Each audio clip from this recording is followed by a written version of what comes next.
Supreme court आईनी bench ने फौजी अदालतों को 85 मुल्जिमान के फैसले सुनाने की इजाजत दे दी है। जस्टिस अमीनुद्दीन खान ने कहा है कि फौजी अदालतों के हतमी फैसले सुप्रीम कोर्ट में ज़ेर इल्तवा अपीलों से मशरूत होंगे। जिन मुल्जिमान को सजाओं में रियायत मिल सकती है उनको रिहा किया जाए। जिन मुल्जिमान को रिहा नहीं किया जा सकता उन्हें सजा सुनाने पर जेलों में मुंतकिल किया जाए। जस्टिस जमाल मंदुखेल ने कहा, आर्मी में कोई शख्स जबरदस्ती नहीं अपनी मर्जी से जाता है। इसी अहम फैसले पर बात करेंगे। हसीब मलिक हमारे साथ मौजूद हैं। जी हसीब मलिक, अहम फैसले बारे आगाह कीजिएगा। देखिए, ये आज आईनी बेंच के अंदर फौजी अदालतों में सिविलियंस के ट्रायल के फैसले के खिलाफ जो इंट्रा कोर्ट अपीलें थीं उसके ऊपर समाअत हुई है। 7 रुकनी ये बेंच था जो कि समाअत कर रहा था और समाअत के अख्तिताम पर बेसिकली दरख्वास्त को, इस केस को मौसम सरमा की छुट्टियों के बाद तक मुलतवी किया जा रहा था और जनवरी के पहले हफ्ते तक समाअत को मुलतवी किया जा रहा था, जिसके अंदर मुल्जिमान के जो वकील थे वो जो है रोस्ट्रम पर आए और उनकी तरफ से ये मौक़िफ़ इख्तियार किया गया कि जो मुल्जिमान हैं जो जेल के अंदर हैं उनकी हद तक जो है वो फैसला सुनाया जाए, क्योंकि इससे कबल उनकी तरफ से ये मौक़िफ़ इख्तियार किया गया था कि जो 20 मुल्जिमान को फ़ौजी अदालतों से जो है वो ज़मानत पर रिहा किया गया था, बरी किया गया था, उनके जो तफसीली फ़ैसले हैं वो फराहम नहीं किए जा सके। हसीब मलिक हमारे साथ ही मौजूद रहेगा। यहाँ पर हमें माहिर कानून शाइक उस्मानी साहब ने ज्वाइन किया। बहुत शुक्रिया शाइक उस्मानी साहब, अपने कीमती वक्त का। सुप्रीम कोर्ट की जानिब से ग्रीन सिग्नल दे दिया गया मिलिट्री कोर्ट को, कैसा देखते हैं इस फैसले को आप? देखिए, इस फैसले से काफी जो डाउट्स थे और चीजें थी वो खत्म हो गई और ये अभी तक तो ये समझा जाता था कि मिलिट्री कोर्ट्स फैसला नहीं कर सकती सिविलियंस के खिलाफ या उनके खिलाफ ट्रायल नहीं कर सकती, लेकिन इस फैसले के बाद अब ये मामला वो कंट्रोवर्सी खत्म हो गई। अब ये डिसाइड हो गया कि मिलिट्री कोर्ट्स ट्रायल कर सकती हैं और सजा भी दे सकती हैं। अब जो एक फोरम रह जाएगा उसके बाद इन लोगों का अपील का, एक तो आर्मी चीफ के सामने और दूसरे पिटिशन फाइल कर सकते हैं, रिट पिटिशन हाई कोर्ट में, ये भी कर सकते हैं।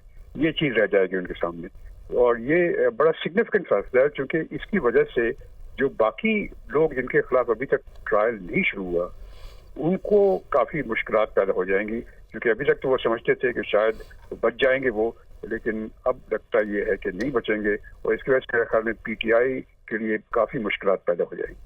ठीक है शाइक उस्मानी साहब, लेकिन पहले जो इबहाम था यकीनी तौर पर वो उसमें अब क्लियरिटी हम देख रहे हैं, पर ऐसी क्या वजूहात है जिनकी वजह से पहले इजाजत नहीं दी गई और अब कौन से ऐसे फैक्टर्स थे जिनकी वजह से ये फैसला किया गया और ये ग्रीन सिग्नल दिया गया मिलिट्री कोर्ट्स को?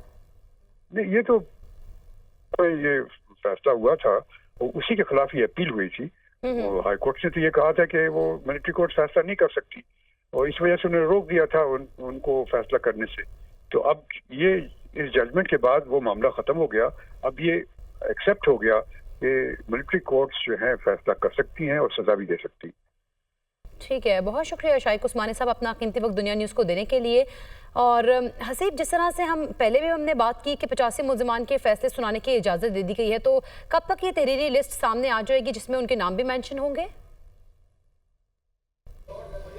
देखिए, एक तो ये कि फ़ौजी अदालतों को ट्रायल चलाने की तो ऑलरेडी इजाज़त थी, लेकिन अदालत की तरफ से हुक्म ये दिया गया था कि फ़ैसले अनाउंस नहीं कर सकती, क्योंकि उसमें फ़ैसले अनाउंस करने से पहले भी सुप्रीम कोर्ट को आगाह करना होगा और उसके बाद जो है वो फ़ैसले अनाउंस किए जाएंगे। तो आज बाकायदा तौर पर आईनी बेंच ने फ़ैसले सुनाने की इजाज़त दे दी है। बेसिकली ये 85 मुल्जिमान हैं और इससे कबल जो है ये 103 मुल्जिमान थे जिन्हें जो है जिनमें से 20 मुल्जिमान को उनका फ़ैसला सुनाया गया था और उन फैसलों के ऊपर ही बेसिकली आज मुल्जिमान के जो वकला थे उनकी तरफ से ये जो है मौक़िफ़ इख्तियार किया गया था कि जो 20 मुल्जिमान के फ़ैसले अनाउंस किए गए हैं मिलिट्री कोर्ट्स की जानिब से, उनका तफसीली फ़ैसला फराहम किया जाए ताकि उनको जो है दीगर जो मुल्जिमान हैं वो मुतल्लिका फोरम से रुजू कर सकें उस ऑर्डर के तहत, उस ऑर्डर को बेस बनाते हुए।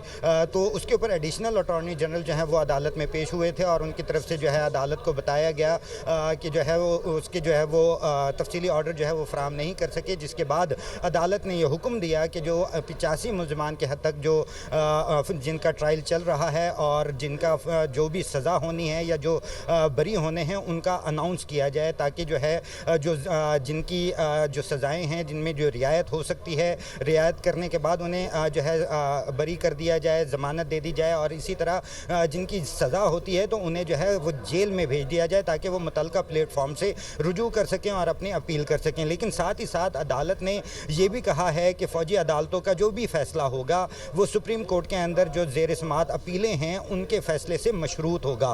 तो इसके साथ अदालत ने जो है आज की समाअत के अख्तिताम पर एक और भी जो है एक जो है वो हिंट दे दिया है कि मौसम सरमा की छुट्टियों के बाद जो है जनवरी के दूसरे हफ्ते के अंदर 26वीं आइनी तरमीम के ख़िलाफ़ जो 12 से के करीब जो दरख्वास्तें दायर की गई थी उनको चैलेंज किया गया था 26वीं आइनी तरमीम को, उसको भी जो है समाअत के लिए मुकर्रर करने के लिए इंदिया दिया गया है। और अदालत की तरफ से ये भी जो है वो कहा गया, रिमार्क्स दिए गए कि जो है जनवरी के पहले हफ्ते तक उम्मीद है कि इस केस को वाइंड अप कर दिया जाएगा, ख़त्म कर दिया जाएगा, और उसके बाद 26वीं आइनी तरमीम को के ख़िलाफ़ जो दरख्वास्तें दायर की गई थी उनको चैलेंज किया गया था उसको जो है समाअत के लिए मुकर्रर किया जाएगा। तो ये आज एक बड़ा फ़ैसला सामने आया है। बेसिकली इसी के अंदर एक जो दरख्वास्त गुजार थे हफीज़ुल्लाह नियाज़ी, उनकी तरफ से जो है वो ये मौक़िफ़ इख्तियार किया गया था क्योंकि उनके बेटा जो हैं वो भी मिलिट्री कोर्ट्स के अंदर उनका ट्रायल चल रहा है, तो उसकी तरफ से उनकी तरफ से ये मौक़िफ़ इख्तियार किया गया था कि जो भी फैसला करना है। ये बड़ा फैसला सामने आया, आप हमें इस पर आगाह कर रहे थे, आपका बहुत शुक्रिया। दूसरी जानिब चीफ जस्टिस पाकिस्तान की ज़ेर सदारत सुप्रीम जुडिशल काउंसिल का इजलास आज होगा। इजलास में ज़ेर इल्तवा शिकायत का जायज़ा लिया जाएगा। जुडिशल काउंसिल इजलास में सुप्रीम कोर्ट में ये इनेकाद किया जाएगा और चीफ जस्टिस पाकिस्तान की ज़ेर सदारत सुप्रीम जुडिशल काउंसिल का इजलास आज होगा। इजलास में ज़ेर इल्तवा शिकायत का जायज़ा भी लिया जाएगा। ये इजलास जुडिशल काउंसिल का सुप्रीम कोर्ट में बुलाया जाएगा और सुप्रीम कोर्ट में इसका इनेकाद होगा। पेशावर हाई कोर्ट में जजेस और अदलिया की सिक्योरिटी सूरत हाल से मुतालिक case. Chief justice Ishtiaq Ibrahim ने रिमार्क्स देते हुए कहा, तमाम जजेस को सिक्योरिटी देना होगी। डिप्टी कमिश्नर्स और असिस्टेंट कमिश्नर्स के लिए सिक्योरिटी है, अब ऐसा नहीं चलेगा, मेरे तमाम जजेस को सिक्योरिटी देना होगी। जज जब पुलिस के खिलाफ फैसला देता है तो पुलिस अफसरान नाराज होकर जज से सिक्योरिटी वापस लेते हैं। पेशावर में एक साल में 55 से 60 हज़ार FIRs दर्ज हुई। एडिशनल एडवोकेट जनरल ने कहा, जजेस सिक्योरिटी के लिए SOPs बनाए हैं। नुमाइंदा होम डिपार्टमेंट ने कहा, पोलियो ड्यूटीज़ हैं, इस वजह से अगले हफ्ते पुलिस वहां पर मसरूफ होगी।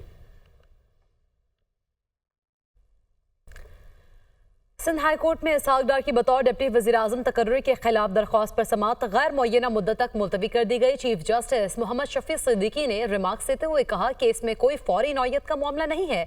वफाकी हुकूमत ने अदालत से दरख्वास्त मुस्तरद करने की इस्तदा करते हुए इसहाक डार को नायब वज़ीर-ए-आज़म का ओहदा एजाजी तौर पर दिया गया है। इसी पर बात करेंगे। अब्दुल हसीब खान हमारे साथ मौजूद हैं। अब्दुल हसीब, मामले बारे आगाह कीजिएगा।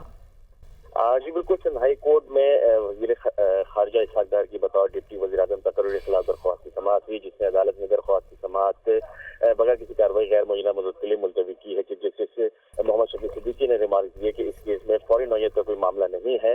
तारिक मसूद एडवोकेट जो कि दरख्वास्त गुजार हैं, उन्होंने मौक़िफ़ इख्तियार किया था कि पाकिस्तान के आइन में डिप्टी प्राइम मिनिस्टर के ओहदे का जिक्र नहीं है। इसके साथ साथ उनका ये भी कहना था कि फेडरल गवर्नमेंट के रूल्स ऑफ बिजनेस में भी डिप्टी प्राइम मिनिस्टर का कोई जिक्र नहीं है। वफाकी हुकूमत की जानिब से वज़ीर खारजा को जो है वो डिप्टी वज़ीर-ए-आज़म बनाए जाने का नोटिफिकेशन जो गैर आईनी है, लिहाजा उनकी नोटिफिकेशन को गैर आईनी करार देते हुए उनकी तैनाती कल अदम करार दी जाए। वफाकी हुकूमत की जानिब से अदालत में जो जवाब जमा करवाया गया था उसमें कहा गया कि इसहाक डार को नायब वज़ीर-ए-आज़म का ओहदा जो है वह ज़ाती तौर पर दिया गया है। इसहाक डार कोई खुसूसी इख्तियारात जो है न उनको हासिल नहीं है, न ही उनको इजाफी मराहत दी जा रही है। इस बुनियाद पे जो है वो वफाकी हुकूमत की जानिब से इस्तदा की गई थी कि इसहाक डार की तकर्रुरी के खिलाफ जो दरख्वास्त है उसको जो है वो मुस्तरद किया जाए। अदालत ने दरख्वास्त की समाअत गैर मुअय्यना मुद्दत के लिए जो है वो मुलतवी की है। ठीक है, बहुत शुक्रिया अब्दुल हसीब खान, आप हमें आगाह कर रहे थे।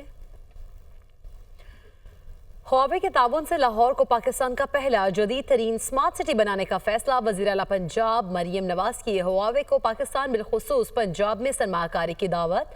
वज़ीर आला मरियम नवाज का शंघाई के डिस्ट्रिक्ट लॉन्गकॉन्ग में ख्वाबे टेक्नोलॉजीज़ का दौरा। वज़ीर आला मरियम नवाज का ख्वाबे के हेल्थ और एजुकेशन प्रोजेक्ट्स में इजहार दिलचस्पी।